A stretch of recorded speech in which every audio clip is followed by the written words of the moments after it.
Okay. Pag sinabi mo kasing sovereignty, pag-aari mo yan. Pag-aari mo, part ng territory mo. So, ibig sovereignty tayo sa Ayungin Shoal? No. Of Wala. course not. No, Dahil it's not true. siya ang biktima ng misinformation and disinformation na kinakalat ng mga pro-American agents sa Pilipinas, mga Pinoy, at siya din ang biktima ng Western media propaganda against China. At hindi malinaw na pagpapaliwanag sa issue ng South China Sea dispute. Ito nga mga kababayan, bago natin ituloy ang video na ito, kung bago ka lang sa aking YouTube channel baka pwede makahingi ng like at subscribe at click mo na rin ang notification bell para updated ka sa aking nilalabas na bagong video. Salamat po. Oo, kailangan talaga kasi kailangan din talagang magkaroon ng counterforce kasi kung walang tatayo at wala tayong gagawing ganitong aksyon, i-expect mo na ang buong Pilipinas ay malagay talaga sa peligro at sa giyera. So, ito na yung time. Kasi kapag hinayaan mo rin to, tuloy-tuloy yan sila eh. Parang, kasi ang mahirap nga, yung sinasabi ko nga lagi, ang mahirap kasi minsan sa isang sitwasyon, kapag yung mga well-intentioned people, yung mga taong tulad sa atin, alam natin saan mapapunta itong ginagawa nila, Phone patch na lang. Yeah. nagkakaroon ng ano. Ma'am, we will try to Fluctuate. establish phone patch kahit walang Pwede walang bang, video.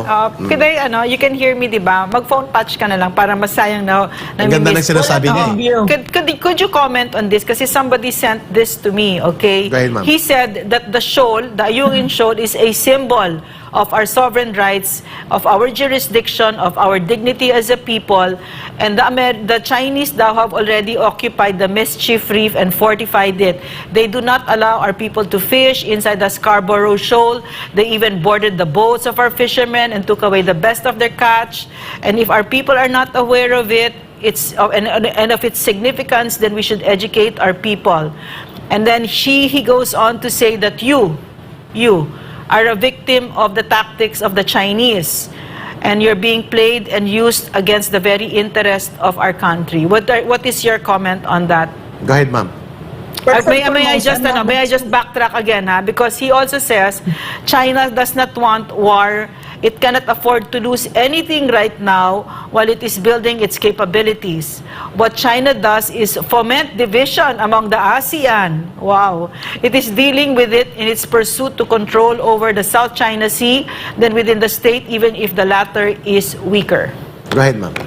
Okay, first and foremost, kung sino man assist ang nagbigay sa'yo ng message na yan, napaka-misguided niya.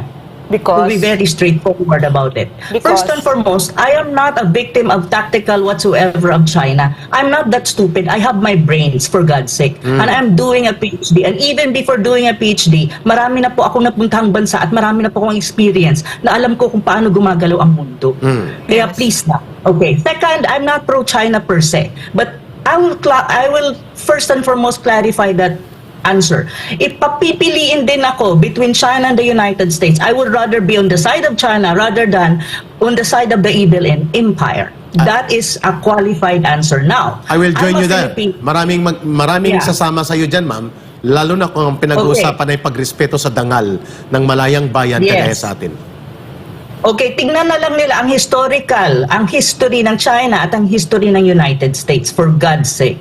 The third point is like this, no? I am a Filipino. At the end of the day, wala akong ibang bansa kundi ang Pilipinas. Exactly. Kung ano mang mga sinasabi ko, ito ay para sa Pilipinas at sa Pilipino.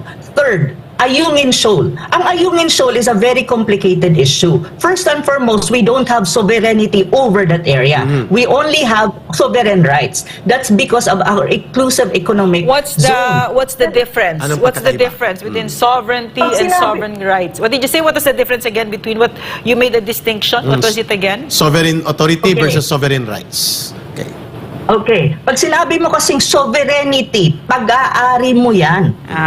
Pag-aari mo, part ng territory mo. Ibig sabihin, may total control ka. Kaya sa'yo yan eh. Kung ano mang gawin mo dyan, sa'yo yan. Walang ko-kontra because when you talk about sovereignty, it is also recognized by the international community, meaning all member states of the UN recognize that you have sovereignty over the area. But look at what happened right now. Do we have? Are we recognized by the international community like the whole 198 members or how many members of the UN na may sovereignty tayo sa Ayungin Shoal? No. Of Wala. course not. No, That's it's a not fact, true. for So, God's sake. why would this person think that we had sovereign rights?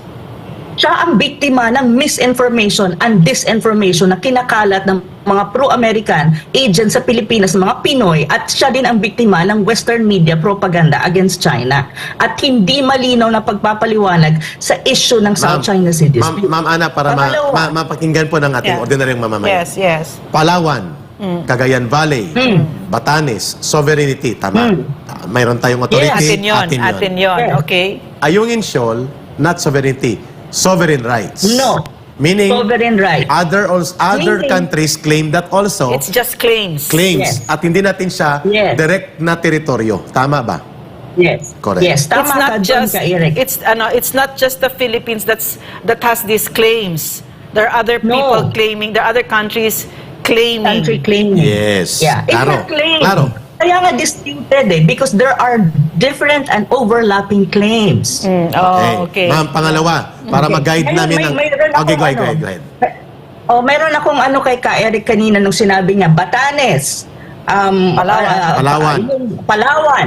Tanong ko sa inyo, mga Pilipino, may EDCA bases dyan. May US military bases dyan.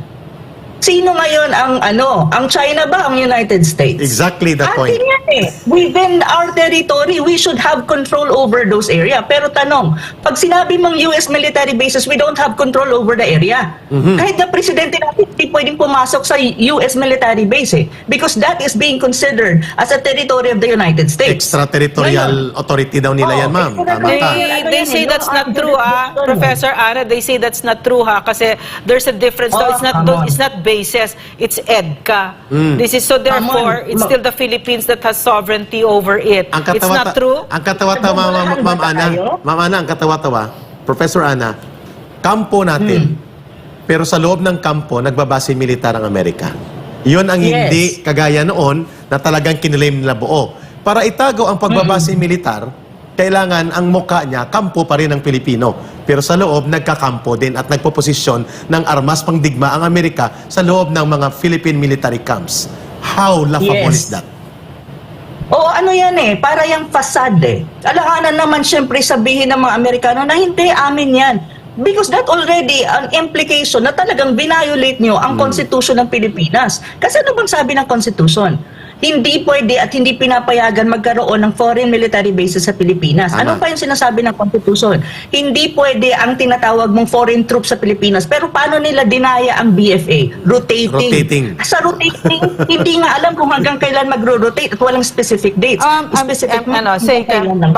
Professor Ana, backtrack. What does that rotating mean? Because we're laymen here listening. Could you explain that a little bit yung more rotating clearly? na, parang okay, ito yung set of military troops from the United States pupunta sa Pilipinas or mga Australian troops, tapos for a certain while daw ibabalik and then another set. So parang rotating lang siya. Pero ang tanong kasi, nasaan ba ang rotating military troops mo ng mga foreigners na tulad ng US and Australia and others? Nasa loob pa rin Pilipinas yan eh.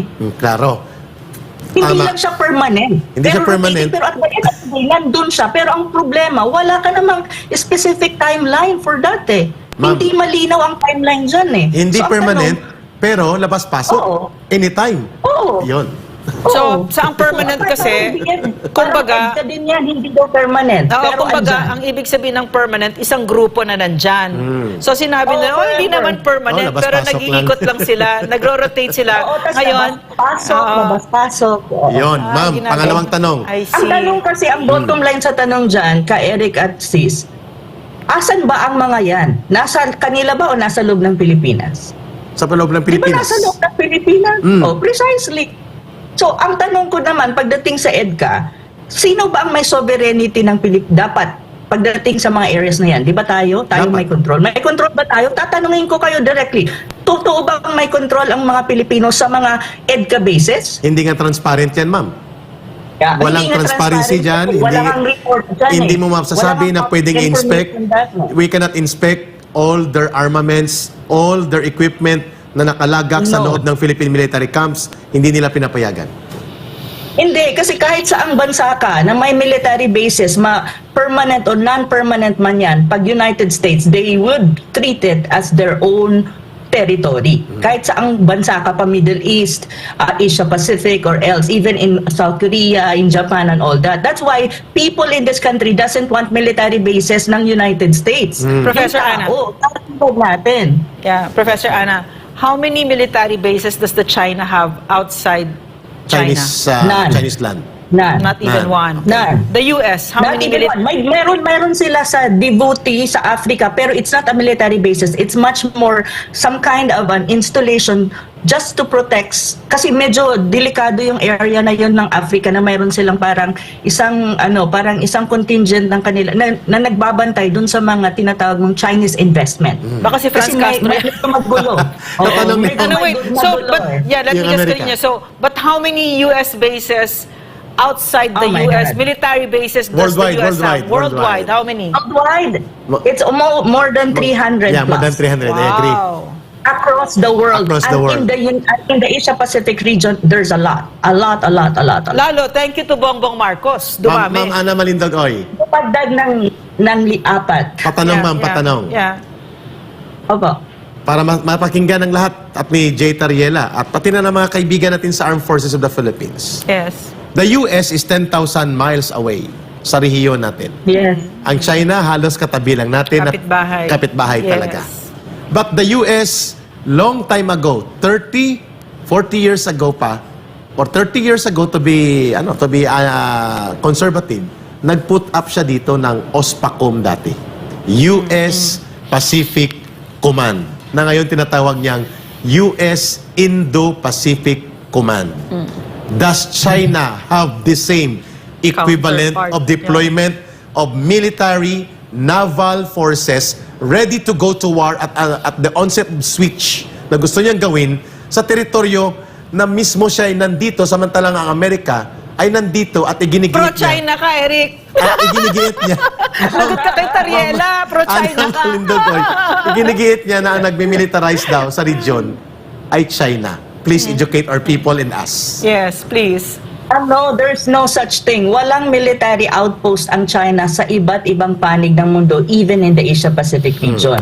Ang Claro. sinasabi niya na sa South China Sea daw, meron. It's precisely because they have an occupied territory, not occupied Area. shoals or islands in there. At ang sinasabi nila na, tawag nito, parang minimilitarize daw ng China ang kanilang mga occupied features in the South China Sea. Kasi naman, ganito lang yung kasimple. You really have to understand the geopolitics of the situation. First and foremost, occupied nila yan eh. Pangalawa, ang mga nandyan kasi either may kinalaman dyan sa tawag doon, naval navigation, yung maritime navigation, may mga instruments silang nakalagay doon. And on the other hand, I'll be very also straightforward about this. Even any case, let us say, there is such a thing as, tinatry ng China na i-develop yung occupied features nila sa South China Sea to have like mga yung parang ang tawag nito yung parang ang eroplano nila ay makakalipad doon Airstrip, or pwedeng airstrip. magtaon doon o airstrip Runway, or something. Runway, Runway, ganyan. At saka syempre when you talk about this is yung Air Force nila siguro it's like this. You need to understand there is a threat against China because of this intensifying geopolitical tension between the United States and China. So China is also trying to protect itself. Kasi anytime soon, kung titignan mo, China is surrounded by all military forces ng United States. Correct. You need to think, ang Taiwan is, yung hindi naman government yan eh. Yung current existing quote-unquote, no, baka magkamali ako, quote-unquote, leadership ng Taiwan is pro-American. I'm not saying the people, but the current one. So meron ka ang China is trying to reunify Taiwan to the motherland, quote-unquote. So ngayon, Taiwan also, maraming US US military assets na nandyan kasi ang Taiwan importing military assets from the United States. And in a way, mayroon diyang agreement or may alay yan ang leadership dyan eh. So kung titignan mo, ang China, surrounded yan ng mga military forces ng United States. Nakapalibot lahat yan. underneath this under the sea, even the naval forces also of the United States and its allies, nakapalibot yan eh. Kaya nga 'di ba, anong sinasabi ng United States? Freedom of navigation, Yes. freedom of navigation. It's not because of maritime trade, it's because of military naval forces ng Western Alliance ng United States na freely makakadaan-daan sila dyan. Professor Mali